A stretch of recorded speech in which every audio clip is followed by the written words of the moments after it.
এখন নবদ্বীপে খুলে গেল বাংলার সর্বোচ্চ শিব মূর্তি। তো সব থেকে বিশালাকায় এই শিব মূর্তিটি উদ্বোধন হলো এইবার শিবরাত্রিতে। তো জনসাধারণের জন্য খোলা থাকে সারা দিন। আপনারাও আসলে এখন নবদ্বীপে এই শিব মূর্তিটি দর্শন করতে পারেন। এটি অবস্থিত নবদ্বীপের মণিপুর ঘাটের কাছে। তো জনসাধারণের জন্য খোলা থাকে সকাল থেকে রাত্রি 8টা অবধি।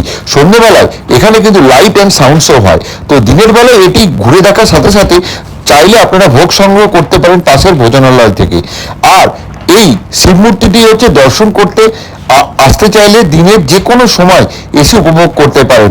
এবং শীতকালে হওয়ার দরুন এখানে চারিদিকে কিন্তু ফুল দিয়ে সজ্জিত রয়েছে। তো আমরাও ঘুরে দেখেছি, তো আপনারাও এই ঘুরে যান, এই শিব মূর্তিটি দর্শন করে যান এখন নবদ্বীপে। তো আর দেরি কেন, দেখতেই পাচ্ছেন লাইট অ্যান্ড সাউন্ড শো চলছে এবং সামনে খুব সুন্দর ফোয়ারা দিয়ে সুসজ্জিত। নবদ্বীপে এতদিন ছিল এশিয়ার মধ্যে সবথেকে সুবৃহৎ শ্রী চৈতন্যদেবের মূর্তি। এর সাথে সংযোজন হলো এই সুবিশাল শিব মূর্তিটি। তাহলে আপনারা এসে এই মনোরম পরিবেশে এসে ঘুরে যান এই শিব মূর্তিটি।